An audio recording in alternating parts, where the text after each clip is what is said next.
सभी को नमस्कार। कैसे हो बच्चों? मैं विशेष यादव।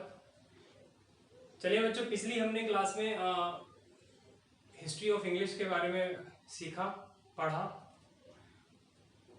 हमने ये देखा कि जो वर्ड्स हैं इंग्लिश में, वो वर्ड्स कहाँ से आए हैं, मतलब वो इंग्लिश के सारे वर्ड्स किन किन लैंग्वेजेस के हैं, क्योंकि इंग्लिश का अपना तो कोई अपना आप में उत्पत्ति नहीं है। ये मिक्सिंग, यानी कि शब्दों की मिक्सिंग होती गई, शब्द जुड़ते चले गए, और आज 2020 में जो इंग्लिश है वो एक्चुअली बहुत सारी लैंग्वेज के योगदान से बनी है। तो वो हमने कल सीखा था, कल मतलब पिछली वीडियो में सीखा था। अब हम जब बहुत सारे शब्द जुड़ गए हैं इंग्लिश में, तो उन शब्दों को हम पढ़ेंगे। इंग्लिश की बात करें तो इनमें जो अपने शब्द हैं वो बहुत कम है, दूसरी भाषाओं के बहुत ज्यादा है। जैसे कि आपके लैटिन के बहुत ज्यादा शब्द हैं, फ्रेंच के हैं, और आपका जर्मनिक वर्ड्स हैं, क्योंकि सबसे पहले जर्मनी ने धावा बोला था, जो जहां से मेजर लैंग्वेज का जन्म हुआ। सेल्टिक और जूट्स, एंगल्स, इन सब से मिलकर जो हमारी लैंग्वेज बनी थी, वो शुरुआती जो लैंग्वेज थी जिसे हमने ओल्ड इंग्लिश कहा, वो एक्चुअल में यहीं से मेन जर्मनी की लैंग्वेज थी, जिसमें सबसे पहले जो लोग थे वो एंगल्स थे। चलेगा? तो इस तरह से हमने कल इतिहास के बारे में पढ़ा पूरा। अब हमारे पास शब्द हैं, अब हम 2020 में खड़े हैं, तो हमारे पास वर्ड्स हैं।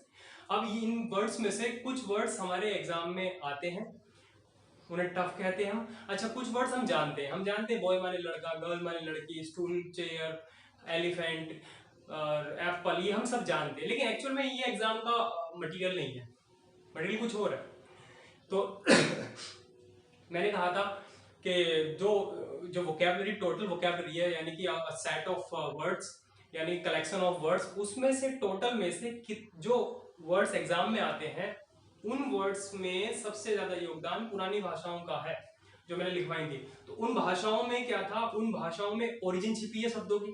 तो जब हम इंग्लिश का कोई वर्ड सीखेंगे, तो वो इंग्लिश का वर्ड उस ओरिजिन से हम कनेक्ट करेंगे। हम पहले देखेंगे ये शब्द, इसकी शब्द की कहीं ओरिजिन तो नहीं है कोई। अच्छा, वो जो ओरिजिन होगी, वो जो उत्पत्ति होगी उसकी, वहां से उत्पत्ति होने के बाद वो शब्द हो सकता है, मान लीजिएगा यहाँ से उत्पत्ति है, ये मान लीजिएगा लैटिन है, और यहाँ से उत्पत्ति है, इसके बाद ये इंग्लिश में चला गया वर्ड। अच्छा, इंग्लिश में जाने के बाद बहुत सारे शब्द इंग्लिश में भी बने होंगे, बहुत सारे शब्द हो सकता है कोई और लैंग्वेज आपकी चलती हो, स्पेनिश चलती हो सकता है इसी ओरिजिन से स्पेनिश में बने हो। तो हम तो इंग्लिश पढ़ रहे हैं, हम स्पेनिश में नहीं जा रहे या किसी और में नहीं जा रहे, हम इंग्लिश में पढ़ रहे हैं, यानी कि इस ओरिजिन से इंग्लिश में कितने शब्द हैं, वो सारे शब्दों पे हम काम करेंगे। वो पता कैसे चलेंगे, कहाँ ढूंढेंगे, तो वो मैं आपको सारा यहाँ कराऊंगा। हम पूरी इंग्लिश को, मान लीजिए ये इतनी बड़ी इंग्लिश है, इसकी हमने छोटी छोटी गठरियां बांध दी। जैसे मान लीजिए आप कहीं जंगल में जा रहे हैं और आपको लकड़ियां बीननी है, बहुत सारी लकड़ियां पड़ी हैं, आप कैसे रखोगे लकड़ियों को? हाथ में रखोगे या सर पे रखोगे? सारी गिर जाएंगी। तो आप क्या करोगे, उनकी गठरी बांधकर उनका बंडल बनाओगे, बंडल बनाकर उनका एक यहाँ पे रखोगे, एक यहाँ पे रखोगे, एक यहाँ पर, और कुछ हाथ में। तो जब आपने बंडल बनाए इस तरह के, तो ये जो बंडल्स है, इन बंडल्स में मान लीजिए आप एक बंडल में 100 लकड़ियां हैं, किसी में 50 है, किसी में मान लीजिएगा 70 है। तो एक्चुअल में क्या है, पूरी लकड़ी आप बीन सकते हो इस तरीके से। तो ये जो गठरी है, इसमें जितनी भी लकड़ियां होंगी वो एक प्रकार की होंगी। जैसे कि मान लीजिएगा आपने गठरी बनाई कि ये छोटी लकड़ियों वाली गठरी है, बड़ी गठरी उसमें दूसरी वाली लकड़ियां हैं, इसमें आम की लकड़ियां हैं, उसमें अमरूद की लकड़ियां हैं। तो आपने गठरी अलग अलग करके बनाई, तो जिसमें लकड़ी अमरूद की होगी उसमें सारी लकड़ियों की एक ही क्वालिटी होगी, एक ही तरह का उनका जो टेस्ट होगा वो होगा। तो हम उस लकड़ी को हम पता करते हैं, उस टेस्ट को हम पता कर लेते हैं, फिर उन सारे शब्दों में, यानी उन सारी लकड़ियों में एक सा ही उनका नेचर होगा और स्वभाव होगा। तो फिर एक लकड़ी को पकड़ के हम समझ जाएंगे कि दूसरी लकड़ी अमरूद की, बस कुछ अंतर के साथ। शब्दों में भी ऐसी होता है कि एक शब्द को अगर हमें पता चल गया इसकी ओरिजिन ये है, तो इस ओरिजिन से बनने वाला दूसरा शब्द इस पहले वाले शब्द के समानार्थी ही होगा, थोड़ा बहुत अंतर होगा, लेकिन वर्ड वही मीनिंग छोड़ रहा होगा कुछ अंतर के साथ। तो हम इस अंतर को ध्यान में रखते हुए चीजें करते हैं, और इस तरह से हम अपने वर्ड्स को सीखते हैं। अच्छा, जितने भी वर्ड्स आप सीखोगे, तो जब मैं आपको पढ़ाऊंगा तो मैं रूट के नजरिए से पढ़ाऊंगा। कुछ शब्द मैं ऐसे ही पढ़ाऊंगा जो अपने इंग्लिश के खुद के भी तो होंगे बेचारी के, लेकिन सारे शब्द मैक्सिमम जो आपके एग्जाम्स में आते हैं उनमें से 90% वर्ड रूट से बने होते हैं, यानी कि ओरिजिन होती होगी कोई ना कोई। तो हम उस पर काम करेंगे, एक एक करके चलेंगे। अब मान लीजिए कि बहुत सारे वर्ड हैं दुनिया में, मान लीजिए इंग्लिश में 5-6 लाख के करीब शब्द हैं। अब उन से 5 से 6 लाख शब्दों को कैसे कैटेगराइज करोगे? जैसे मान लीजिएगा दुनिया में मान लीजिए दुनिया में 5-6 अरब लोग हैं, मान लीजिएगा, या 4-5 अरब लोग हैं। अब इन 4-5 अरब लोगों को आपको कैटेगराइज करना है कि ये बच्चे हैं, ये बुजुर्ग हैं, ये इस एज के हैं, ये अडल्ट एज के हैं, ये वो हैं जिनकी शादी हो गई, ये वो हैं जिनकी शादी नहीं हुई, ये वो हैं जो 10वीं से नीचे के हैं, ये वो हैं जो 10वीं से ऊपर के हैं। तो हम कैटेगराइजेशन करते हैं। ये कैटेगराइजेशन किस लिहाज से होता है? सामने वाले के नेचर से या सामने वाले के माइंड के लेवल से। मान लीजिए वो कोई बच्चा है, तो हमने उससे बात करी, तो हमें पता चला कि भाई ये तो इस तरह से फंक्शन करता है, ये इस तरह से बोलता है, इस तरह से उठता है, इस तरह से बैठता है। तो हमने पता करा कि इसे अभी कक्षा 5 से नीचे वाली कक्षाओं में डालो, यानी कि ये ऊपर नहीं पढ़ सकता, इसका लेवल वो नहीं है। ये हम इससे काउंटिंग सुनते हैं या इससे हम टेबल सुनते हैं, तो ये बता नहीं पाता, तो इसे 5वीं से नीचे रखो। कुछ बता पाते हैं तो 5वीं से 6ठी में डालो, फिर उसके बाद अगला अगला, इस तरह से हमने कैटेगराइज कर दिया। किस लिहाज से कैटेगराइज करा है? फंक्शन के हिसाब से, कि सामने वाला बंदा ऐसी बात करता है, सामने वाला बंदा बड़ी इंटेलिजेंट बातें करता है, तो बुद्धिजीवी वर्ग का है। सामने वाला बंदा खाना नहीं खा सकता, उसके पास पैसे नहीं है, तो गरीबी का है, गरीब है। सामने वाला बंदा गाड़ी खरीद सकता, तो अमीरी वर्ग में आएगा। सामने वाला बंदा जेंडर के हिसाब से फीमेल है, मेल है। तो हम इस तरह से कैटेगराइजेशन करते हैं। कैसे करते हैं? पहले उसके फंक्शंस देखते हैं। कोई आदमी का चलने का तरीका कैसा है, उससे उसका एक फंक्शन डिसाइड हो जाएगा। कोई आदमी का बोलने का तरीका कैसा है, उसका एक फंक्शन डिसाइड होगा। कोई आदमी मान लीजिएगा अच्छा बोलता है, तो हमने उसे वक्ता कह दिया। तो हम फंक्शंस के हिसाब से उसको बढ़तेंगे, फिर उसके हिसाब से हमने उसे डिसाइड कर लिया कि साहब ये ऐसा है। बच्चों एक मिनट,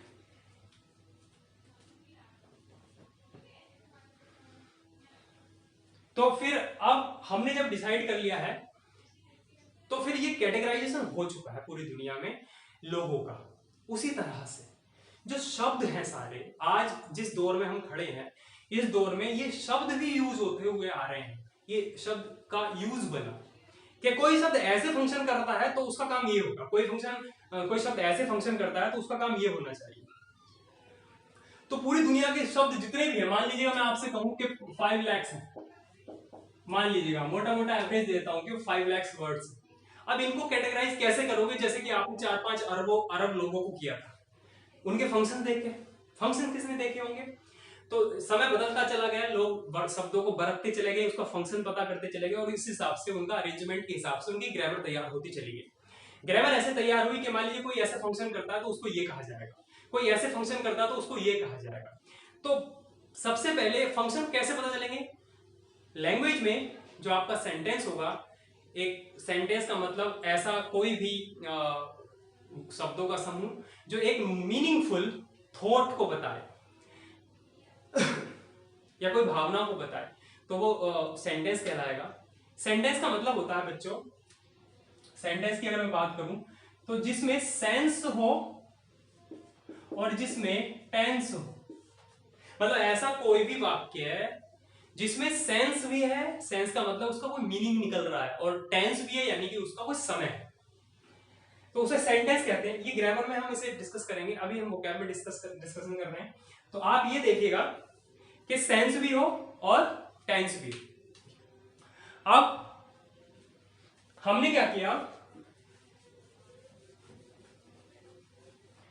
किया, इन सारे शब्दों को बांटा उनके फंक्शन के हिसाब से। फंक्शन पता चलता है वाक्य में पड़े शब्द के काम को देखकर। अगर कोई शब्द वाक्य में सब्जेक्ट या ऑब्जेक्ट का काम कर रहा है तो वो नाउन होगा। अगर कोई वाक्य में एक्शन का काम कर रहा है तो भैया वो क्रिया होगा। कोई भी अगर किसी भी नाउन या प्रोनाउन यानी कि वाक्य में पड़े सब्जेक्ट या ऑब्जेक्ट के बारे में कुछ बता रहा है तो वो एडजेक्टिव होगा। वाक्य में पड़ी क्रिया के बारे में अगर कोई शब्द कुछ बता रहा है तो वो एडवर्ब होगा। वाक्य में पड़े नाउन या प्रोनाउन को पूरे अलग दूसरे पार्ट्स ऑफ स्पीच से जो कनेक्ट करेगा वो प्रीपोजिशन होगा।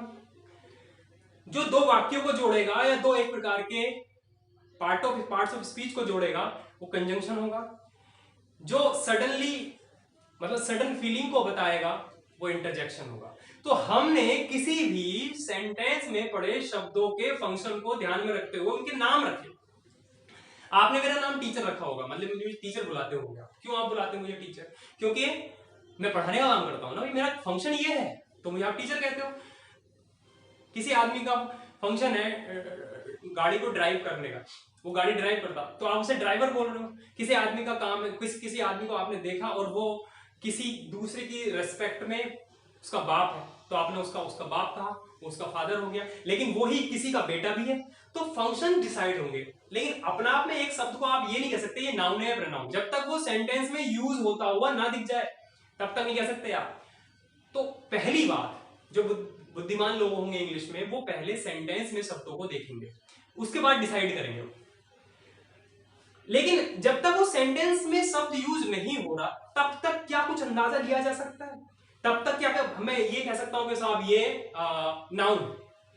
तो उस अंदाजे को ध्यान में रखते हुए कि बिना यूज, वाक्य में बिना यूज के ही कुछ हद तक हम बता पाए कि साहब ये तो नाउन, तो फिर उसके लिए बच्चों कैसे वर्ड को देखकर पहली नजर में हम 90% तक सच बता पाए कि ये शब्द ये है, तो उसको हमने यहां डिस्कस किया।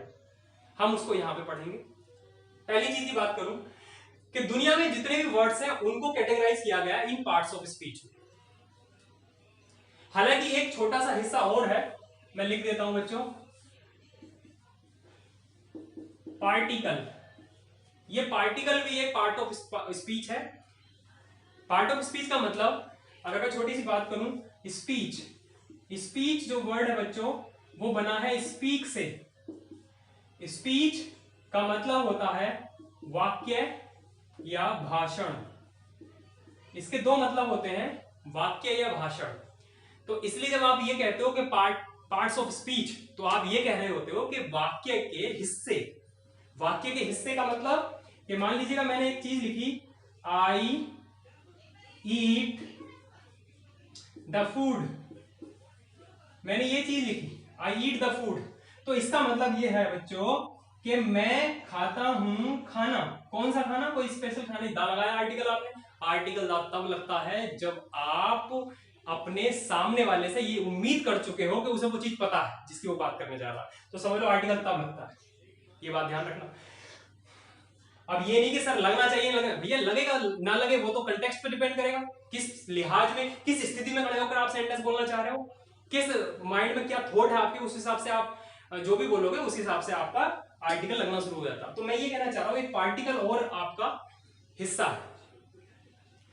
अब आगे हम बढ़ रहे हैं, तो हमने पहली दृष्टि में क्या पता करा कि आई कोई चीज है, ईट कोई चीज है, द फूड कोई चीज है। तो ये जो हिस्से हैं आई ईट द फूड, इन हिस्सों के नाम कैसे पता चलेंगे, उनको क्या कहा जाए?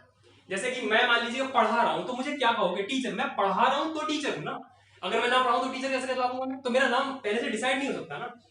तो एक तो सेंटेंस में यूज देखेंगे पहले हम शब्द का, और एक सेंटेंस में पहले हम सेंटेंस में यूज देखेंगे, और एक अगर सेंटेंस नहीं है कहीं और शब्द हमें अकेला लिखा हुआ दिख रहा है, उस अकेले लिखे हुए शब्द को मैं कैसे बता पाऊं कि साहब ये क्या है? तो उसका भी नाम देने के लिए हमें 90% शब्दों के फॉर्मेट नजर आते हैं। मतलब हमें ऐसा शब्द दिखता है तो हम इसे ये कह देते हैं, बाकी उसका अगला हिस्सा यूज से पता चलेगा। यानी 50% तो आप शब्द को देखकर बता दो कि साहब ये नाउन होगा, अगला 50% जो यूज देखोगे आप वो वाक्य में देखोगे, और उसमें आप पता करोगे कि साहब ये तो नाउन ही था, या वो क्रिया बन गया। मान लीजिएगा बहुत सारे वर्ड ऐसे हैं, जैसे मैं आपसे कहूं कि साहब डॉक्टर, डॉक्टर का मतलब चिकित्सक, लेकिन डॉक्टर का मतलब होता है किसी भी चीज के साथ छेड़छाड़ करना, या किसी भी चीज के, जैसे रिपोर्ट के साथ छेड़छाड़, दस्तावेजों के साथ छेड़छाड़, या कोई भी ऐसी चीज बनाई गई है पुलिस ने उसके दस्तावेज फाइल के साथ छेड़छाड़ करी, तो डॉक्टर का मतलब ये भी हो जाता है। तो ये दोनों काम कर सकता है, वी और नाउन। तो प्रथम दृष्टि में, अच्छा ये किसी ने अगर यूज नहीं देखा, इस लेवल तक इंग्लिश नहीं जान पाया कोई बंदा, तो पहली नजर में वो इतना तो जानता है कि डॉक्टर बोलते हैं, ये वो होता है जो वो करता है, तो इसका मतलब ये नाउन हुआ। तो प्रथम दृष्टि में हम किसी चीज को नाउन कह सकते हैं, या प्रोनाउन कह सकते हैं या एडजेक्टिव कह सकते हैं, वो चीज को मैं ध्यान में रखते हुए मैंने ये सारणी टेबल जो भी है वो लिखी। पहली नजर में आप शब्दों को कैसे पहचानोगे? बाय डिफॉल्ट आप पहचानोगे इस तरह से, ठीक है। अब एक बात ध्यान रखना, इस दुनिया में हर शब्द सबसे पहली नजर में मतलब जब तक उसे यूज नहीं किया जाता वो नाउन ही है। अब उसका हमने कहीं यूज देखा है, वो दूसरी नजर है। मान लीजिएगा इसका यूज देखा हमने डॉक्टर का, तो ये किसी आदमी का नाम होता है, मतलब किसी आदमी को बोला जाता है, उसके प्रोफेशन का नाम है, तो नाउन होता है, तो ये नाउन ही है। लेकिन बाय डिफॉल्ट कोई भी वर्ड नाउन है। जैसे मैं आपसे कहूं आई इज अ लेटर, मैंने लिख दिया आई इज अ लेटर। अब देखो आई के साथ एम नहीं आया, इसका मतलब आप समझ गए कि आई जो है ये भैया एक चीज का नाम है जिसे लेटर कहा गया है। तो यहां पर आई प्रोनाउन नहीं मानना, आई नाउन हो गया। मतलब बाय डिफॉल्ट हर शब्द एक नाउन है। जैसे कि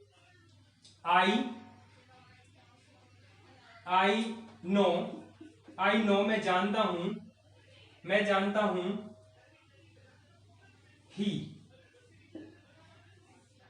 जानता हूं।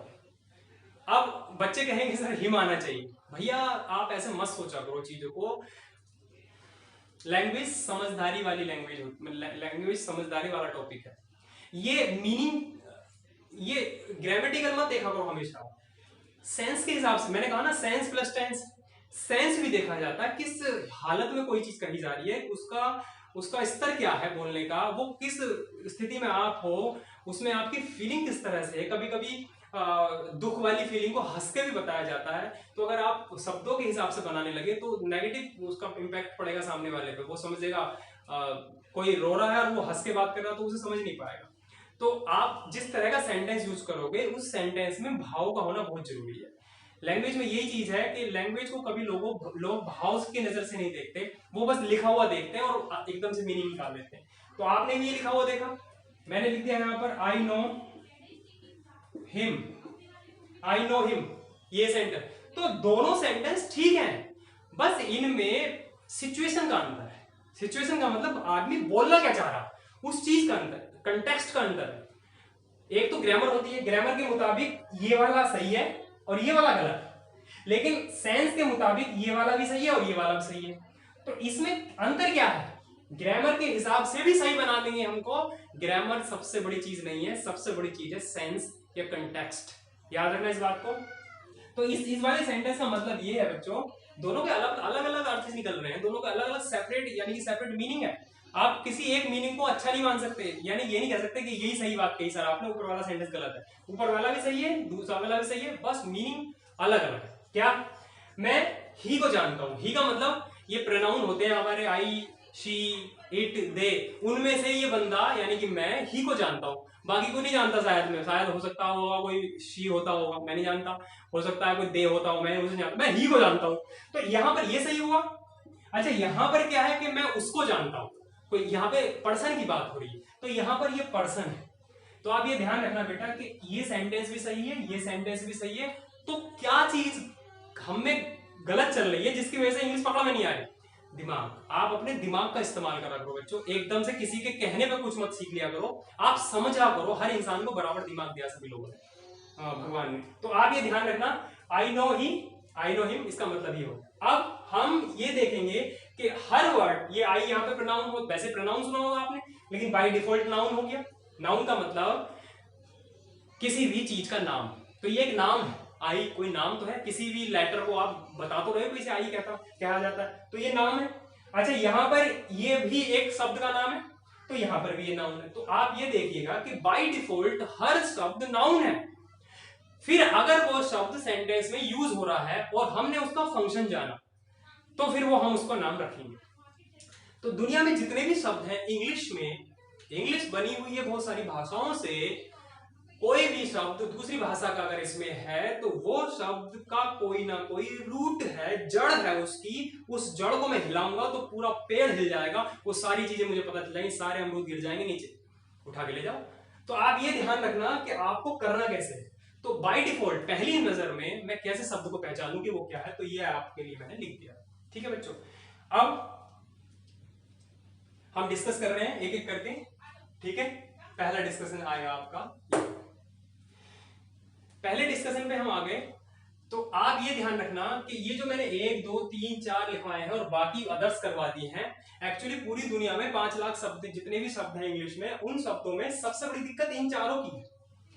ये वेरी करते हैं, ये पता ही चलता कौन सा क्या है, लेकिन ये गिने चुने हैं। प्रोनाउन नाम गिन लीजिए, मुश्किल से 100 के नीचे होंगे। आप प्रेपोजिशन गिन लीजिएगा, 100 होंगी। कंजंग इंटरजेक्शन गिन लीजिएगा, मुश्किल से 200-300 है। और पार्टिकल गिन लीजिएगा तो मुश्किल से 2-4 है। तो आप ये देखिएगा कि इनको तो हम वैसे देख के ही पता कर देंगे कि साहब ये तो ये होता है, लेकिन वो शब्द जो दुनिया में 5 लाख, यानी कि मैं आपसे कहूं कि 5 लाख के बिल्कुल नजदीक हैं, कुछ तो ये निकाल दीजिएगा, 5 लाख के करीब ये हो गए। तो इन शब्दों को कैसे पहचाना जाए देखकर स्पेलिंग को कि साहब ये है। तो कुछ मैंने तरीके लिखे हैं यहाँ पर, आप इसे समझ जाओगे। ये बच्चों, ये जो मैंने लिखा है ये सफिक्स होता है, इसे बोलते हैं सफिक्स। सफिक्स मतलब जो किसी भी शब्द का बाद वाला हिस्सा सफिक्स हो गया। ये सारे सफिक्सेस हैं, इसमें ये प्रीफिक्स है, बस ये प्रीफिक्स है, इसे ध्यान रखना आप, ये प्रीफिक्स। तो अब हम इस पे आ रहे हैं एक एक करके, मैं आपको समझाऊंगा कि शब्द का क्या मतलब है। जैसे कि मान लीजिएगा डबल ई, अगर किसी भी शब्द में आपको डबल ई दिखाई दे तो आप उस शब्द को कैसे समझोगे? डबल ई का मतलब कि मान लीजिए एक सेंटेंस में आपको वर्ड देता हूं, एक वर्ड सुना होगा आपने, इनवाइट। इनवाइट माने किसी को आमंत्रित करना, इनवाइट करना, इन माने इंटरनल यानी कि बुलाना। अगर आपने जिसको बुलाया है, याद रखना वो शब्द, ये वाला शब्द जो है आपका, ये रिसीव करने वाला शब्द है। रिसीव करने वाला शब्द, एक मिनट बच्चों,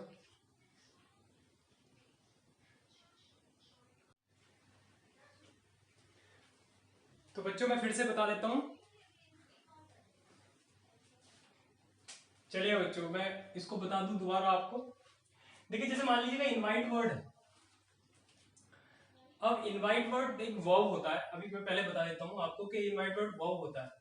तो ये वर्ब है, ये सारी बातें आपको ग्रामर में डिस्कस होंगी कि आप किसको वर्ब कहते हैं, वो सेंटेंस में पता चलता है। तो मान लीजिए इनवाइट वर्ड है, अब किसी ने किसी को इनवाइट किया, जैसे मैंने कहा कि ही इनवाइटेड मी, उसने मुझे आमंत्रित किया। तो इसका मतलब है कि मैं जो हूं, मैं इनवाइटी हुआ, इनवाइटी। ये बात ध्यान रखना, वो बंदा है जिसको इनवाइट किया गया है उसे इनवाइटी। तो याद रखना ये हमेशा वो वर्ड बनाएगा जो रिसीवर होंगे, एक्शन को रिसीव करने वाले। तो इन्हें कहा जाएगा बच्चे, कहीं पे लिख लेना चाहे, मैं यहां लिखवा देता हूं, इसे एक्शन रिसीवर बोलेंगे हम, एक्शन रिसीवर। जो एक्शन को रिसीव करेगा ये उस तरह का नाउन बनेगा। एग्जाम्पल के तौर पे मैं लिख लूंगा, मैं बता दूंगा आपको, आप चीजों को मैं मिटाता रहूंगा तो आप वीडियो को रिवाइंड करके देखकर अपने नोट्स बना सकते हैं। तो मुझे मिटाना पड़ेगा बच्चों। तो एक ये एक्शन रिसीवर होगा, एक्शन को रिसीव करने वाला। जैसे कि मैंने कोई एक्शन, उसने कोई एक्शन किया और मैंने रिसीव किया, आमंत्रण मुझे मिला ना, तो ये इनवाइटी हो गया। तो आप ये ध्यान रखिएगा। ऐसे और मैं आपको वर्ड लिखवाता हूं यहाँ पे कुछ। पहला वर्ड हो गया इनवाइटी, दूसरा वर्ड हो गया प्रोटेक्टी, प्रोटेक्टी, दूसरा हो गया, एक और हो गया रिफ्यूजी, ये सुना होगा आपने, रिफ्यूजी बोलते थे, ठीक है। एक वर्ड हो गया आपका नॉमिनी, नॉमिनी। इनवाइटी जिसे इनवाइट किया गया वो, प्रोटेक्टी जिसे प्रोटेक्ट किया गया वो, रिफ्यूजी जिसे रिफ्यूज किया गया। रिफ्यूज का मतलब होता है शरण देना, शरण। तो जिसको शरण दी गई है वो शरणार्थी हुआ। नॉमिनी जिसे नॉमिनेट किया गया हो, नॉमिनेट किया गया, जिसे नॉमिनेशन मिला हो, नॉमिनी। कंसाइनी जिसे कंसाइन किया गया हो, कुछ दिया जाता है, कंसाइनमेंट होता है, तो कंसाइन क्या होगा, तो कंसाइनी। तो ऐसे बहुत सारे आपको वर्ड मिलेंगे बच्चों जो इस वाले होंगे जिनके पीछे डबल ई लगा होगा। अब जब ये पता चल जाएगा आपको तो इस वर्ड, ये जो सफिक्स आपको किसी वर्ड में मिलेगा तो आपको ये पता चलेगा कि साहब ये नाउन है। अब ये जब अगर नाउन है आपको लग गया 90% तक आपको पता चलेगा या 50% तक पता चलेगा कि साहब ये नाउन है। अब ये अगर किसी सेंटेंस में पड़ा हुआ मिल गया आपको तो आप उस सेंटेंस में ये देखेंगे कि कहीं ये वर्ड कर्ता या ऑब्जेक्ट तो नहीं है।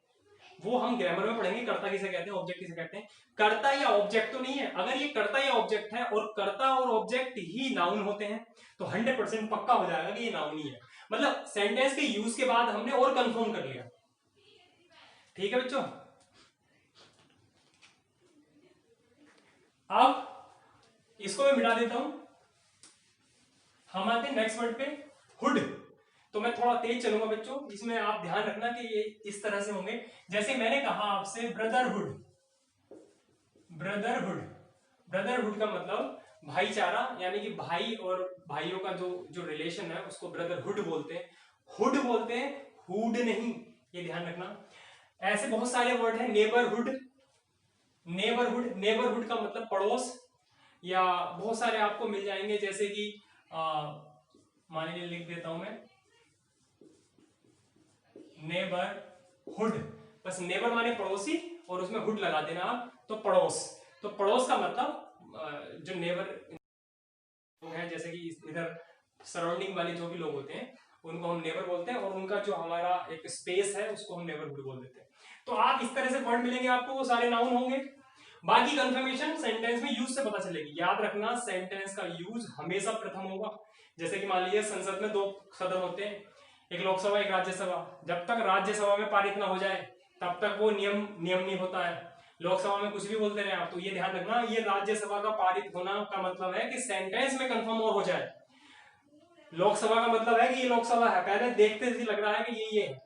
ठीक है, तो इस तरह से मैं एकदम एकदम थोड़ा थोड़ा बताता हूं मैं आपको। बढ़ते हैं। आईएसटी आ रहा है जिसमें जैसे कि स्पेशलिस्ट, स्पेशलिस्ट वर्ड हो गया स्पेशलिस्ट, या मान लीजिएगा कोई ऐसा वर्ड हो गया जैसे कि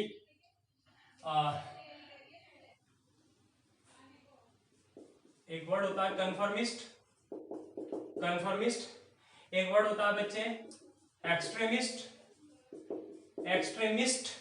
तो एक्सट्रीमिस्ट का मतलब उग्रवादी या उग्र लोगों को एक्सट्रीमिस्ट बोल देते हैं। तो आप ये ध्यान रखना आईएसटी आईएसटी आईएसटी, तो आईएसटी वाले नाउन होंगे लोकसभा में पारित। अब राज्यसभा में हमें देखना होगा। राज्यसभा का पारित का मतलब है कि सेंटेंस में यूज देखना पड़ेगा कि कहीं ये वर्ड कर्ता या ऑब्जेक्ट तो नहीं है। अगर कर्ता या ऑब्जेक्ट है तो 100% हो गया कि ये नाउन है। आगे बढ़े, इस तरह से आगे बढ़ेंगे। एज पे आएंगे, एज पे आएंगे बच्चे। एज का मतलब जैसे कि मैं आपसे कहूं ब्रोकरेज, ब्रोकरेज, स्टॉपेज, ये ऐसे ऐसे वर्ड्स हैं। और मिलते चले जाएंगे आपको, जैसे कि पोस्टेज।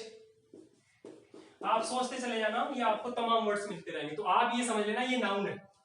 याद रखना अगर आपको ये चीज पता चल जाएगी कि नाउन कौन सा है, एडजेक्टिव कौन सा, तो आपको फिर ग्रामर में मदद मिलेगी इस चीज की। ग्रामर में इनका बहुत योगदान है, बिना वोकैब के ग्रामर नहीं समझ में आती, रटके रहते हैं लोग।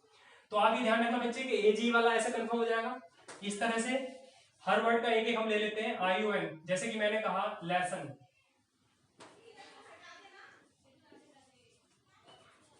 या मैंने एक वर्ड लिख दिया नेशन, नेशन में आ रहा, और लिख दिया आपने translation, ION ION। Permission, permission, permission अनुमति, नेशन राष्ट्र, ट्रांसलेशन अनुवाद, सारे नाउन है। किसी वाक्य में कर्ता या ऑब्जेक्ट बनेंगे। चलेगा, इसको हम आगे बढ़ते हैं। एनी डबल एस, जैसे कि चाइल्डनेस, चाइल्डनेस, या बहुत सारे वर्ड मिल जाएंगे आपको कि डियरनेस।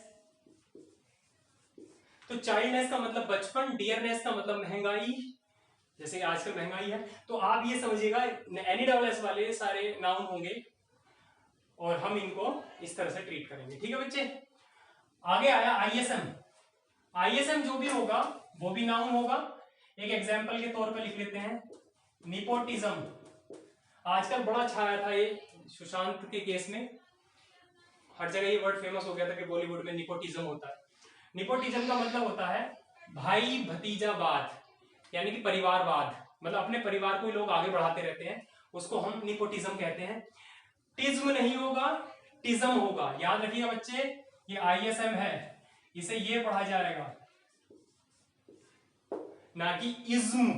दुनिया में जो भी वर्ड मिले आप ध्यान रखना। अब और भी वर्ड है, जैसे कि आपका हो गया सोविनिज्म, मैंने बताया भी था ये।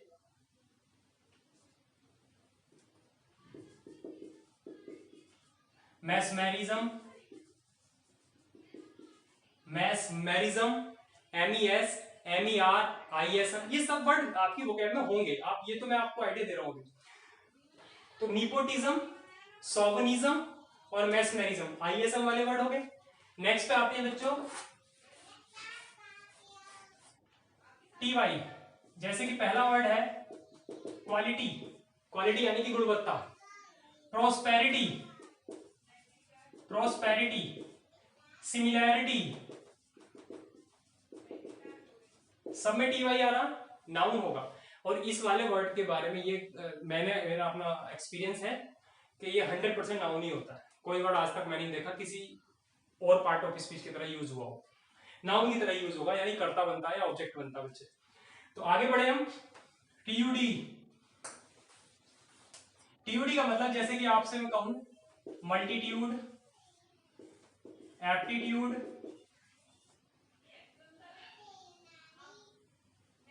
टर्पिट्यूड, ये तमाम सारे वर्ड मिलते चले जाएंगे हमें, अभी तो वोकैब शुरू हो रही है। तो ये QD वाले वर्ड, एम्पलीट्यूड, तो बहुत सारे ऐसे वर्ड है, सिमिलिट्यूड, बहुत सारे ऐसे वर्ड हैं जो ट्यूड वाले, सारे नाउन है, चलेगा। आगे बढ़ते हैं बच्चे, डम, DOM, तो इसे हम जो पढ़ेंगे विजडम, जैसे आपका वर्ड हो गया विजडम, विजडम, विज जो वर्ड बना है वो बच्चे बना है वाइज से, WISE, वाइज माने समझदार, तो विजडम का मतलब समझदारी, तो आप ये नाउन है, ये ध्यान रखना। तो विजडम का मतलब समझदारी। ई नहीं आएगा कभी, ये वाला ई यहाँ पे रख दो आप, ये मिस स्पेल्ड में आता वर्ड कभी कभी, तो ध्यान रखिएगा। विजडम, एक वर्ड और लिख लेते हैं, किंगडम, किंगडम वर्ड हो गया, ठीक है। तो ये आप इसका ध्यान रखना कि किंगडम, विजडम, ये सारे वर्ड डम वाले नाउन है। ING पे आते हैं, दुनिया में ING सिर्फ क्रियाओं में लगता है, याद रखना, कोई भी वर्ड ऐसा नहीं होगा जो ING का वर्ड हो और उसका शुरू वाला हिस्सा क्रिया ना रहा हो, कोई ऐसा वर्ड नहीं है। तो कोई भी वर्ड उठा लो आप, जैसे कि टीचिंग, टीचिंग, रनिंग, सब ING वाले वर्ड है, जितने भी ING वाले वर्ड मिलेंगे, स्पीकिंग, लिसनिंग, हियरिंग, जो भी आपको बोलना है वो सब ING वाले वर्ड, बशर्ते जेरेंड होना चाहिए। जेरेंड का मतलब अभी बताऊंगा मैं।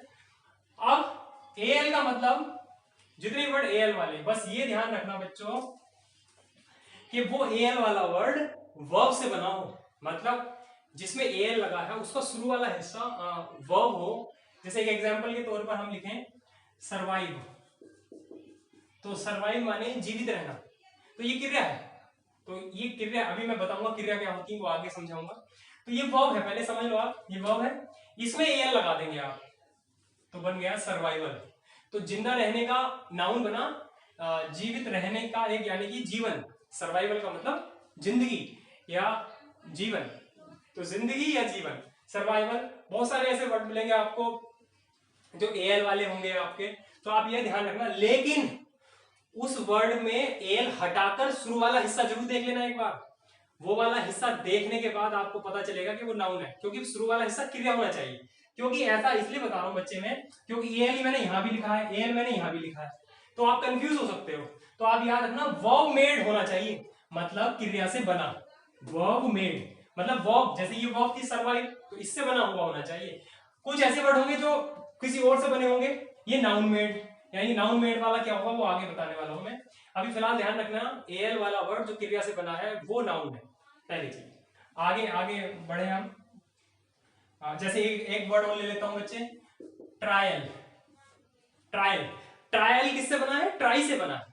तो इतना वाला हिस्सा आ रहा है इसका, अच्छा इसका इतना हिस्सा आ रहा था। तो ये बात ध्यान रखना आप कि किसी भी शब्द को हम तब नाउन कह सकते हैं जिसमें ए लगा जब उससे पहले वाला हिस्सा क्रिया रहा। ठीक है बच्चों,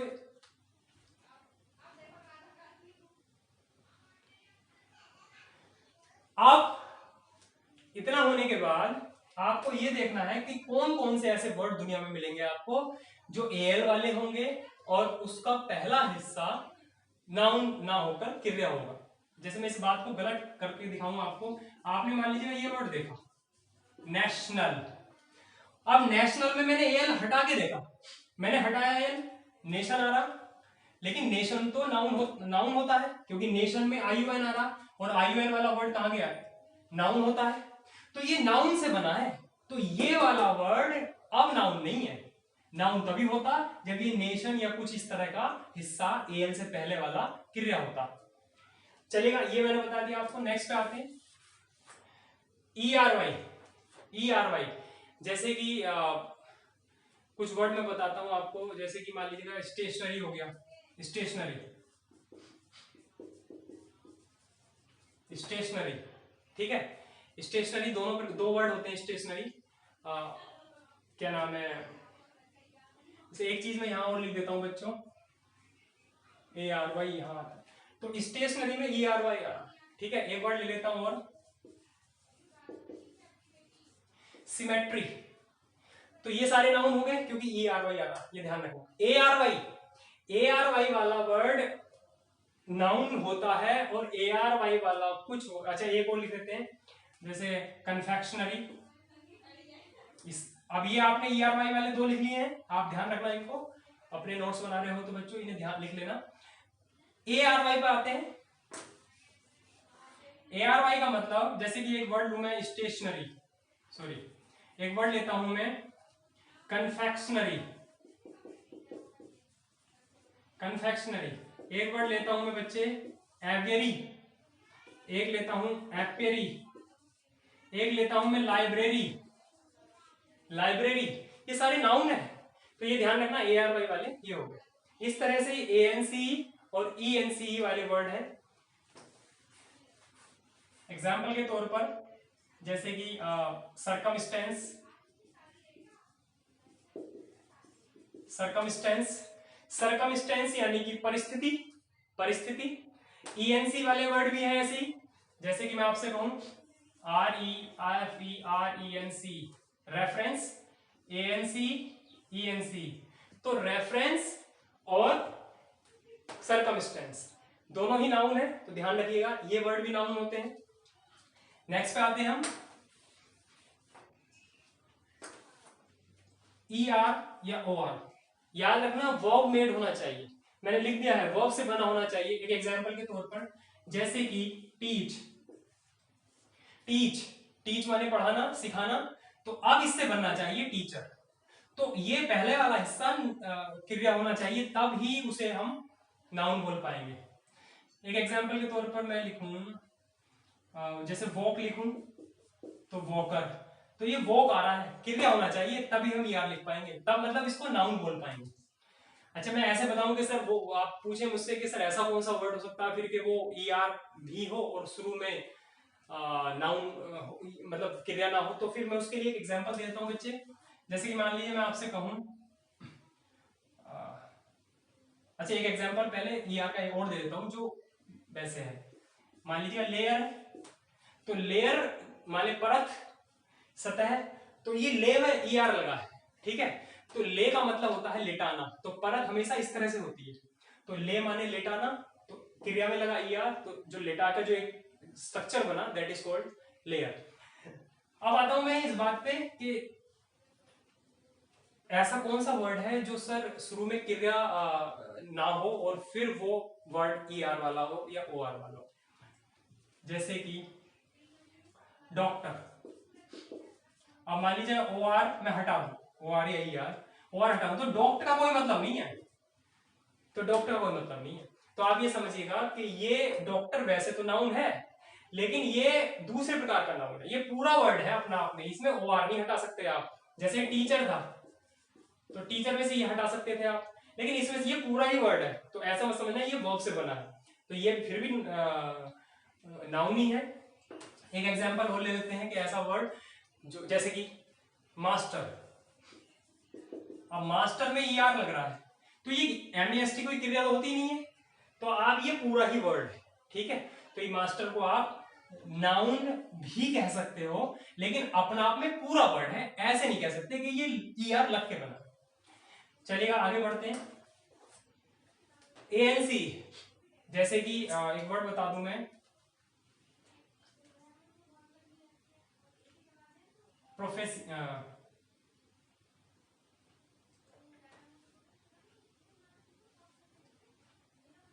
एक वर्ड ले लेते हैं हम, फिलिपाइंसी।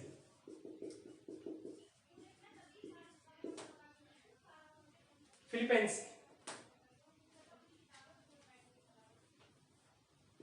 फिलिपाइंसी एक वर्ड होता है इंग्लिश में फिलिपाइंसी, वो मैं समझाऊंगा आपको, तो उसमें ANC वाई आता, तो फिलिपाइंसी का मतलब ओछापन या किसी आदमी का कम सीरियस होना, उसको हम फिलिपाइंसी बोल देते हैं। तो ये वर्ड आगे समझा दूंगा मैं, लेकिन अभी ये बता दिया हाँ नाउन है। आगे बढ़े, शिप, जैसे कि कोर्टशिप,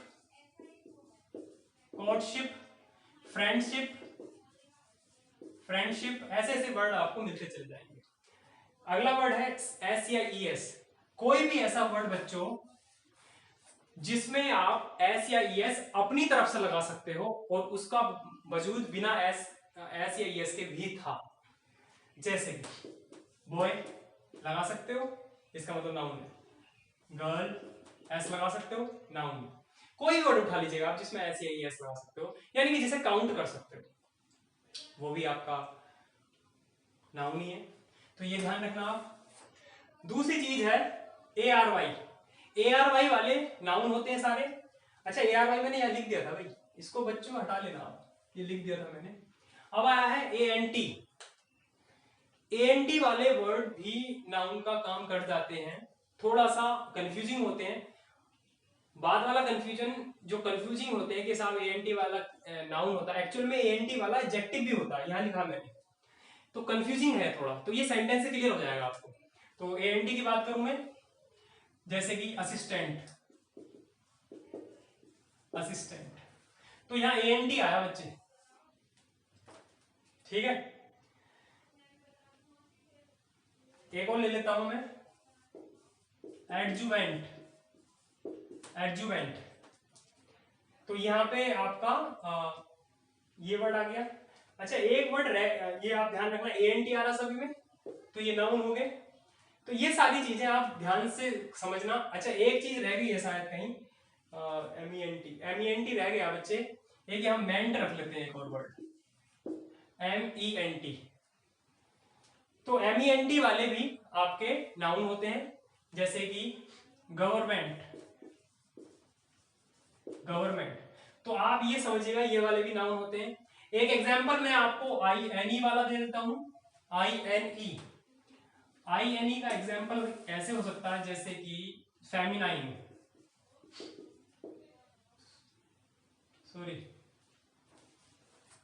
INE जैसे कि फेमिनाइन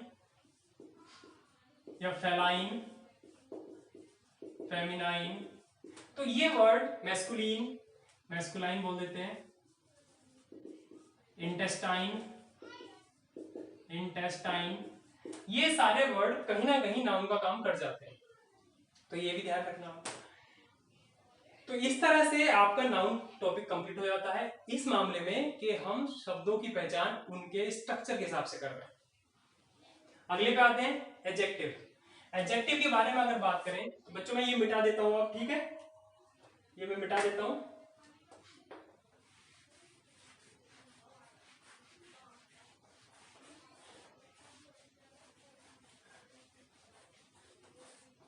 ठीक है, अब ये जो आपने लिखा था नाउन, आप नाउन की पहचान एक दूसरे तरीके से भी कर सकते हो।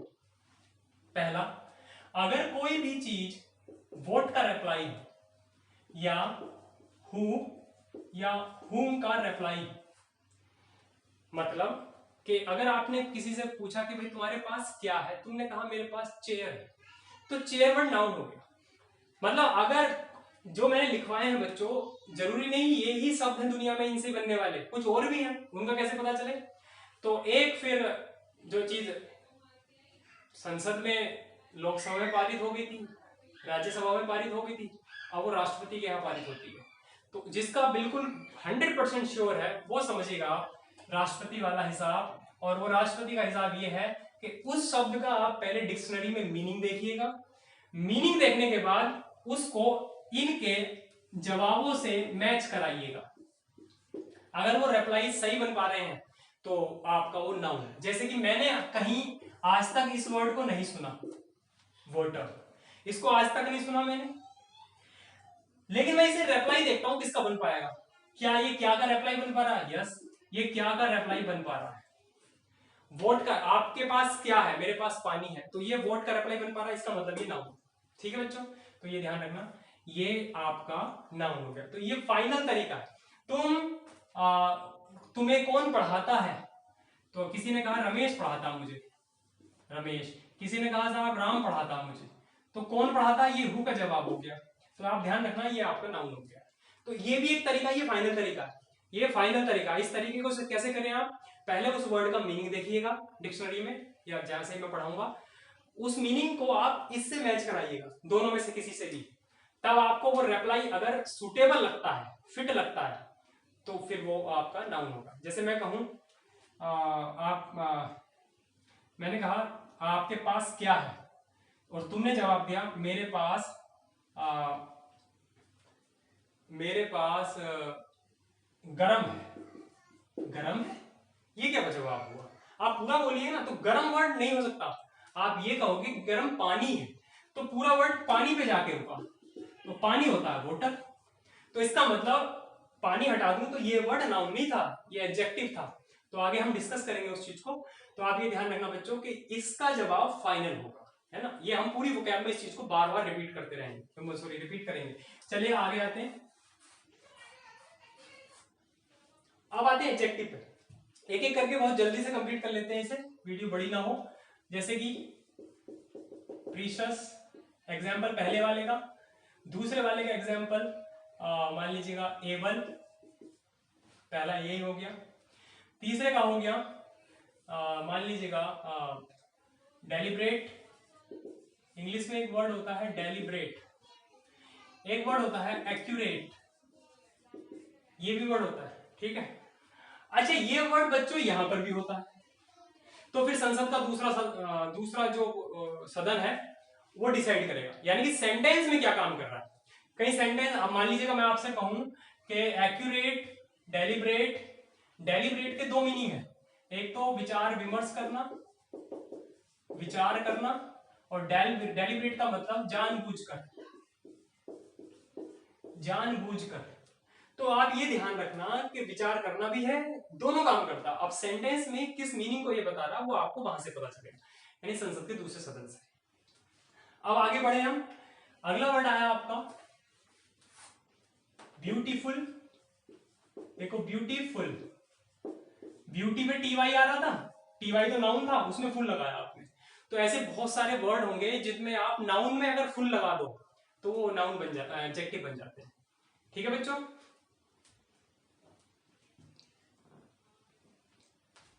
अब इतना होने के बाद आपको बहुत वर्ड मिलेंगे। एलियस वाला मिल गया जैसे कि केयरलेस, वाई वाला मिल गया आपको जैसे कि लेजी, एलवाई वाला मिल गया आपको जैसे कि फ्रेंडली, आईएसएच वाला मिल गया आपको जैसे कि इंग्लिश। मैंने सबसे पहले यही बात बताई थी कि इंग्लिश एक एडजेक्टिव वर्ड है, ये किसी को लेके चलता अपने साथ। इंग्लिश माने अंग्रेजी, अंग्रेजी क्या चीज, क्या जवाब बचा है, तो इसका मतलब क्या तो जवाब वहां रह गया ना, तो इसका मतलब ये नाउन नहीं हुआ ना, तो ये एडजेक्टिव। तो ऐसे इंग्लिश हो गया। डम, डम वर्ड उधर भी काम कर रहा था नाउन में भी और इधर भी है, बस आपको सेंटेंस से क्लियर होगा। जैसे कि रैंडम, रैंडम, ठीक है। तो वो आप ध्यान रखना बच्चों। अब आईएनजी, आईएनजी का मतलब आपका प्रेजेंट पार्टिसिपल। जैसे कि मैं आपसे कहूं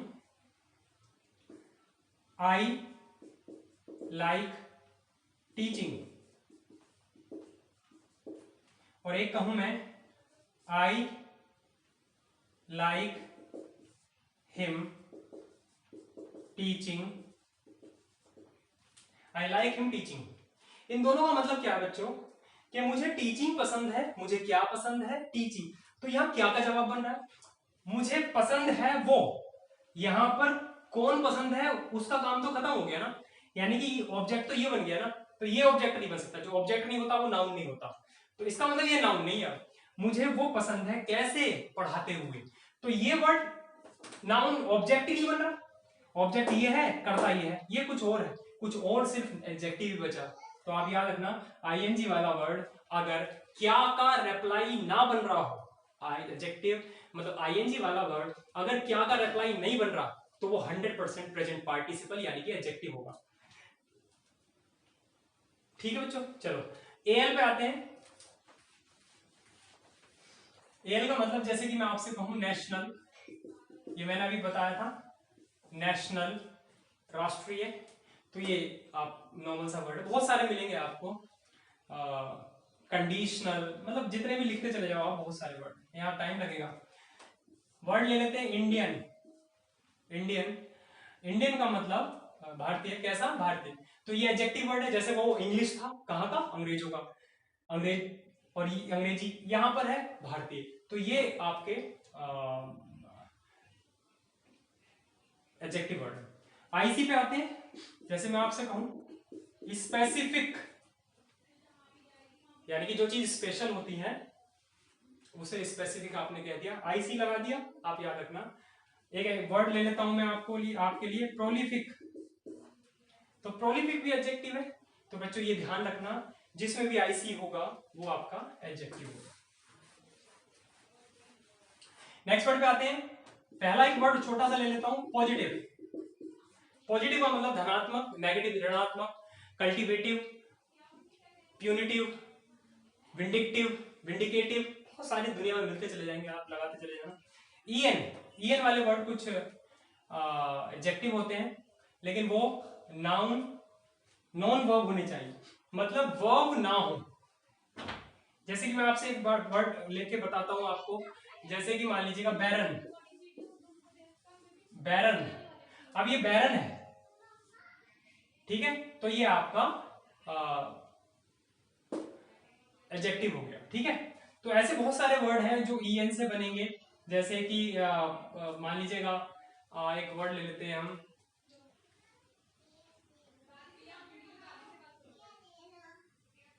जैसे कि अच्छा, मैं ये बताना चाह रहा था कि ईएन वाला ये बन गया, लेकिन ईएन वाला बेटा यहाँ भी लिखा मैंने, तो ये कंफ्यूजिंग होगा। तो कंफ्यूजिंग होने का मतलब है कि आपको बाकी दूसरे सदन से पता चलेगा, यानी कि किताब में या कहीं पे भी सेंटेंस में उसके फंक्शन से पता चलेगा। तो फंक्शन हम पता करते चले जा रहे हैं, तो आप ये ध्यान रखना, इससे वर्ब नहीं होना चाहिए। ईएन वाला वर्ब भी होता है। ईएनटी, ईएनटी का मतलब जैसे परमानेंट, परमानेंट एनईएनटी आता है। एएनटी, एएनटी का मतलब जैसे मैंने एएनटी बताया भी था कहीं। जैसे कि मैं कहूँ आपसे, जैसे कि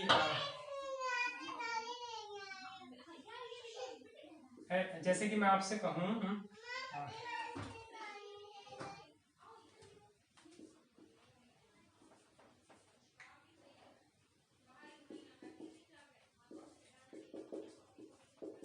इन्फेक्टेंट। तो ये इन्फेक्टेंट जो होता है किसी नाउन की विशेषता में चला गया, तो आपका ये एडजेक्टिव बन गया। तो आप ये ध्यान रखना, बहुत सारे वर्ड हैं, एक एक करके और देख लेते हैं हम। सम, जैसे कि हैंडसम, क्वेरलसम, ये सारे एडजेक्टिव होंगे बच्चे। लाइक, जैसे कि मान लीजिएगा एक वर्ड है आपका चाइल्ड लाइक, ये सारे वर्ड आपके एडजेक्टिव होंगे। ऊपर एस्क पे आ गए, कुछ वर्ड में लिख देता हूं, जैसे कि बर्लेस्क,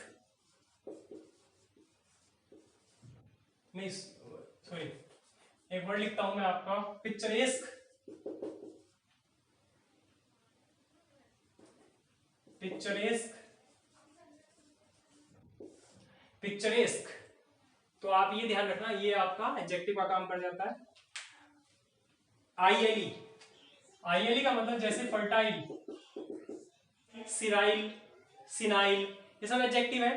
फर्टाइल का मतलब आपका उर्वरक, सिराइल का मतलब वो इंसान जो बूढ़ापा आ गया हो जिसको, उसको हम सिराइल बोल देते हैं। जैसे कह देते हैं कि तुम तो सटिया गए हो, तो सटियाया हुआ को हम सिराइल बोल देते हैं, सॉरी सिनाइल बोलते हैं। ये सारे वर्ड आपके हो गए। अब एरी वाला मैंने पहले बता दिया। तो बच्चों ये हो गया। अब जैसे हमने तीसरा सदन था, राष्ट्रपति सदन, इसमें भी तीसरा सदन है। तीसरा सदन आपका ये है कि इसमें आपको पता करना है, तो आपको इस चीज का जवाब चाहिए, व्हाट काइंड ऑफ, ये वाला आपको जवाब चाहिएगा ही, व्हाट काइंड ऑफ। तुमने कहा कि वो लड़का है, what kind of boy he is, यानी कि वो कैसा लड़का है, किस प्रकार का लड़का। तो इसका मतलब हो गया कि आप बताओगे वो बुद्धिमान है, इंटेलिजेंट है या स्मार्ट है। तो आप वो जो वर्ड बताओगे, वो जो जवाब दोगे, वो सारे एडजेक्टिव होंगे। तो ये आपका तीसरा सदन। अब आए हम बेटा वर्ब पे। वर्ब का मतलब जो जिसमें भी ये शब्द होंगे हम उनको वर्ब कहेंगे। एक एक करके इसको हम थोड़ा सा एग्जाम्पल के तौर पर देख लेते हैं।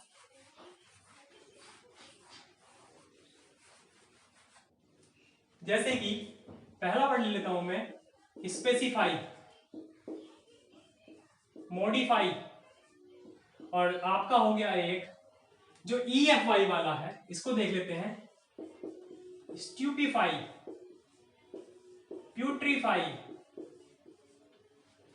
ये आपका स्ट्यूपिफाई हो गया, प्यूट्रीफाई हो गया, ये सारे वर्ड आपके EFY वाले। ये सब बच्चों एक्शन है। एक्शन का मतलब क्रियाएं हैं। तो ये ध्यान रखना, आप इस तरह से पता कर लेंगे। इसी तरह से IZD, जैसे कि हॉस्पिटलाइज, हॉस्पिटलाइज, हॉस्पिटलाइज का मतलब होता है किसी को अस्पताल में भेजना, अस्पताल में डालना। तो ये आप इस तरह से वर्ड कर सकते हैं। या जैसे कि मैं कहूं आपसे प्रिसाइज करना, किसी को सटीक करना, सॉरी प्रिसाइज वर्ड लिख लीजिएगा, ऐसे भी लिख देते हैं प्रिसाइज, और इस तरह से भी हम लिख देते हैं। ये दोनों चलते हैं। अच्छा, इनमें दोनों में बहुत समानताएं हैं, दोनों में समानता है। जैसे कि IZD वाला वर्ड जो है होता है, ये दूसरी कंट्रीज में बोला जाता है, और ISE वाला दूसरी कंट्रीज में, अमेरिका हुआ, जैसे ब्रिटेन हुआ, तो ये कंट्रीज के हिसाब से अलग हो जाता है। वैसे मीनिंग एक ही छोड़ते हैं, दोनों एक्शन बनाते हैं। तो आप ये ध्यान रखना, IZD ISE वाले वर्ड आपके जैसे एक वर्ड लू मैं आपको, कस्टमाइज, कस्टमाइज। तो कस्टमाइज का मतलब किसी चीज को सजाना। तो ये सब वर्ड आपकी क्रिया है। 8, ये मैंने आपको बता दिया था, जैसे डेलिब्रेट बताया था, वो वहां पे हो गया था। EN बताता हूं मैं आपको। EN का मतलब बेटा, जैसे कि मैं कहूं आपसे ब्रॉड माने चौड़ा, तो ब्रॉडन, लेंथ माने लंबाई, तो लेंथन, और आपका वाइड माने चौड़ा, वाइडन। ठीक है बच्चे, तो इस तरह से हम इन वर्ड्स को देख लेंगे। ISH, जैसे कि मैं कुछ वर्ड बताता हूं आपको। ISH उधर भी था अपना इंग्लिश, जैसे मैंने लिखवाया था। ISH में अगर मैं जाऊं तो आपने एक वर्ड सुना होगा एबोलिश, एक वर्ड सुना होगा एडमोनिश, एक वर्ड सुना होगा एस्टोनिश, एस्टोनिश। ये अगर नहीं दिख रहे बच्चों तो कोई नहीं, वोकैबुलरी जब हम करेंगे स्टार्ट तो वहां पे बड़े बड़े करके हम लिखेंगे। अभी सिर्फ एग्जांपल के तौर पर मैं बता रहा हूं। तो ये क्रियाएं होंगे। अब हम आए EN पे। EN अगर प्रीफिक्स है, कुछ वर्ड आपको ऐसे भी मिलेंगे जो प्रीफिक्स की तरह काम करेंगे, जैसे कि ट्रीट, ये EN लगा है। और मान लीजिएगा एनश्राइन, एनश्राइन हो गया। बहुत सारे वर्ड है, लिखते चले जाएंगे हम, तो हमें ऐसे वर्ड भी मिलेंगे जो किसी भी चीज को जैसे एक वर्ड और लूं मैं, एनलाइटन। एनलाइटन यानी किसी चीज को शिक्षा देना किसी को, उसको हम इस तरह से यूज कर लेते हैं। तो आप ये ध्यान रखना, इस तरह से वर्ड चलेंगे। ई आर लास्ट में आ रहा तो वो वर्ब हो सकता है, जैसे कि एग्जाम्पल के तौर पर मैं दूं, मास्टर, मास्टर करना किसी चीज को। अच्छा, प्रीफर, प्रीफर, ये ई आर वाले वर्ड, तो आप ध्यान रखना ये क्रिया का भी काम करते हैं। तो इस तरह से हम किसी चीज को समझ लेंगे। अच्छा, दूसरी चीज I N E. I N E word जो होते हैं ये कभी कभी आपको क्रियात्मक रूप भी देते हैं, जैसे कि एक वर्ड में लूं आपका क्वारंटाइन, चलो यही मिल गया एक, क्वारंटाइन, क्वारंटाइन। तो क्वारंटाइन बहुत फेमस है, आपको पता होगा आजकल। क्वारंटाइन में आई एन ए आ रहा, कुआ से आया है, और कुआ का मतलब होता है 40 या 4। तो जो 40 दिन के लिए अलग रखा जाए उसको हम क्वारंटीन करना बोलते थे, या क्वारंटाइन करना। तो आपकी ये क्रिया खत्म हो गई। अब तीसरा सदन यानी कि राष्ट्रपति जैसे मैं कहूं, तो वो समझिएगा आपके इसका पता कैसे करा जाएगा, जिस वर्ड के लास्ट में हिंदी में अगर ना आ जाए तो वो आपका वर्ब होगा, है ना बच्चों। तो ध्यान रखना ये इस तरह से, ये लास्ट तरीका है। एडवर्ब, जितने भी मैंने बच्चों यहां पर एडजेक्टिव्स लिखे थे उन सब में अगर आप एलवाई लगा दो लास्ट में तो वो एडवर्ब बन जाते हैं। एडवर्ब का मतलब होता है बच्चों विशेषण, किस चीज का विशेषण, क्रिया का। ठीक है, ये बात ध्यान रखना, किस चीज का विशेषण, क्रिया का। तो आप ये ध्यान रखना जिसमें भी ये लग जाएंगे वो आपका ए होगा। अब मैं एक एक एग्जांपल देके इसे फिनिश कर दूं। जैसे कि आपने मान लीजिए एडजेक्टिव लिखा था पॉजिटिव, इसमें एलवाई लगा दीजिए, पॉजिटिवली। आपने लिखा कैलकुलेटिव, कैलकुलेटिव, एलवाई लगा देना, कैलकुलेटिवली। तो नेटिव, पीसफुल, पीसफुल, तो पीसफुली, एलवाई लगा दिया आपने। तो ये आपका एडवर्ब बनते चले जाएंगे, जितने भी एडजेक्टिव है सब में लगा दीजिएगा।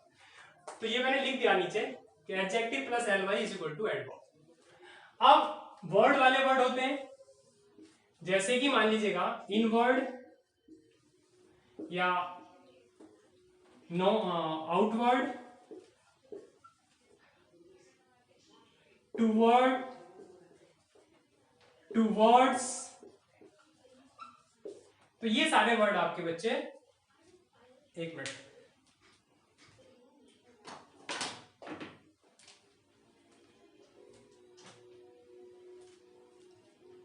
तो ये सारे बच्चों ये वर्ड जो होते हैं ये आपके इस तरह से एडजेक्टिव एडवर्ब का काम करते हैं। जैसे कहते हैं हम कि किधर जा रहा है, मैं तो साहब उधर जा रहा हूं, उस तरफ।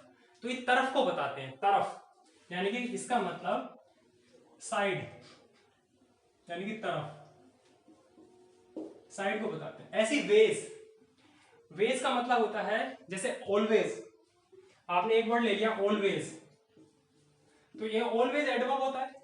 तो आप ये ध्यान रखना, ऐसे बहुत सारे वर्ड मिलेंगे आपको कि रोडवेज, किधर जा रहा है, रोडवेज, रोडवेज जा रहा हूं। तो रोडवेज जो वर्ड है वो नाउन का काम भी करता है, लेकिन सड़क के साथ साथ जा रहे हो आप तो फिर ये आप रोडवेज एडवर्ब का काम भी कर सकता है। वाइज, वाइज की बात करें बच्चों तो एक वर्ड मैं आपको लिखवाता हूं, जैसे लाइक वाइज, ठीक है, टॉपिक वाइज, चैप्टर वाइज,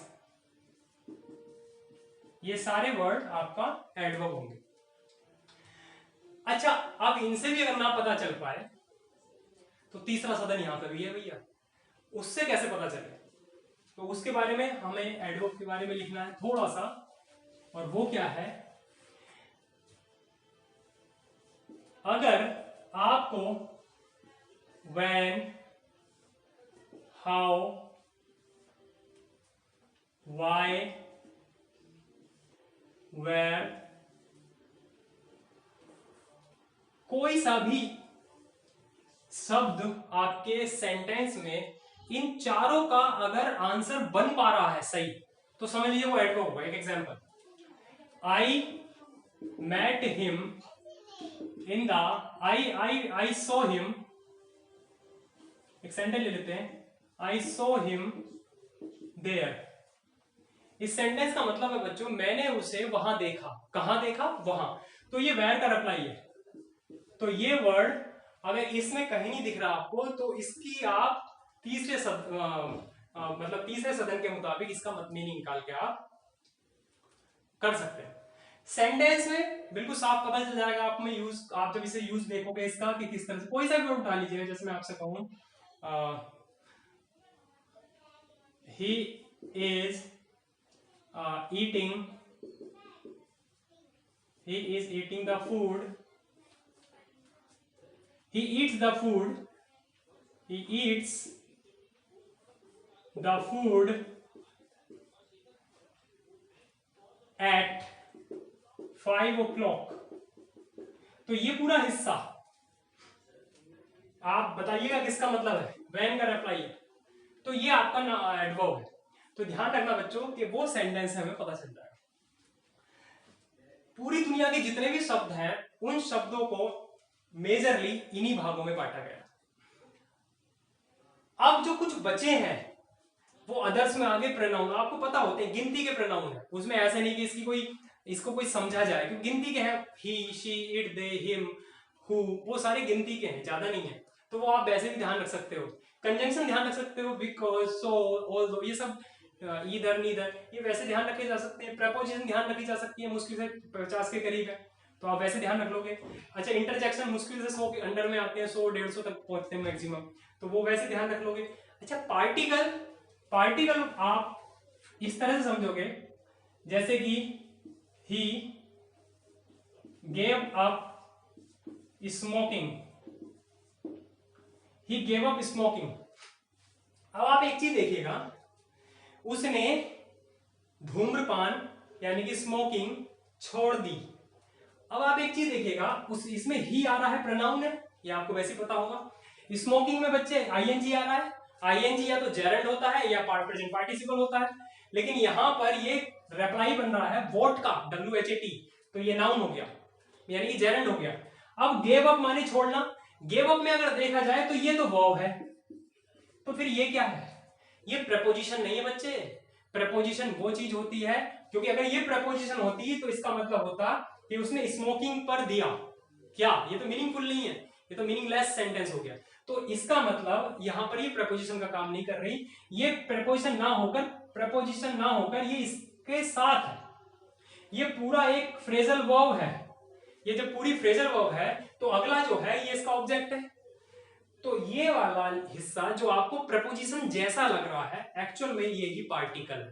और पार्टिकल में एक आर्टिकल भी होते हैं, ए, एन और द। ये 3 आर्टिकल भी हैं जिनका कोई मीनिंग नहीं होता अकेले में। आप अकेले यूज नहीं कर सकते इसे, ये किसी के साथ ही यूज होंगे, तो इन्हें आर्टिकल कह देंगे हम। तो आप ये ध्यान रखना बच्चों कि ये सारा जो भी है इसमें ये तो देखकर पता चल जाता है इजीली, लेकिन ये बहुत कुछ है। दुनिया के 5 लाख शब्दों को कैसे कैटेगराइज करना है वो सारे मैंने समझा दिया आपको। अब जितनी भी हमारी जब तक वो कैप चलनी है, बार बार इन चीजों को मैं रिकॉल करवाऊंगा, बार बार इन चीजों को बोलूंगा आपसे, और आपसे पहले पूछूंगा और फिर आप जवाब देना मन से, और फिर उसका आंसर मैं आपको बताऊंगा। तो हर वर्ड को हम इस कैटेगराइजेशन के हिसाब से देखेंगे। जितने भी वर्ड्स आने वाले हैं, चाहे मैं आपको 20,000 कराऊं चाहे 2 लाख कराऊं, जितने भी शब्द आने वाले हैं सबको उनके वर्गीकरण के हिसाब से भी देखा जाना है, क्योंकि ग्रामर भी आपको पढ़नी है। तो याद रखना बच्चों, ये टोटल आपका चैप्टर हो गया है जिसमें मैंने पूरा हर चीज आपको कैटेगरी वाइज समझा दी। और आप हर शब्द को इस नजरिए से देखोगे। पहला नजरिया लोकसभा, दूसरा नजरिया राज्यसभा और तीसरा नजरिया राष्ट्रपति। लोकसभा यानी कि स्पेलिंग, राज्यसभा सेंटेंस में उसका मीनिंग के बाद अगर भी दिक्कत आ रही है तो उसे देखिएगा आप, जो मैंने शुरू में लिखवाए थे, वॉट, काइंड ऑफ, या वॉट या हु, वर्ब यानी कि ना, क्रिया विशेषण यानी कि ये 4। तो इनसे आप पता कर पाओगे कि कैसे करना। ठीक है बच्चों, ये क्लास काफी लंबी हो गई है और मिलते हैं अगली क्लास में। कल यानी कि अगली क्लास में हम लेटर शुरू कर देंगे। वो क्या, आपका पहला लेटर शुरू हो जाएगा और वो ए से शुरू करेंगे और धीरे धीरे करके आगे बढ़ते चले जाएंगे। खुश रहिएगा, स्वस्थ रहिएगा। धन्यवाद।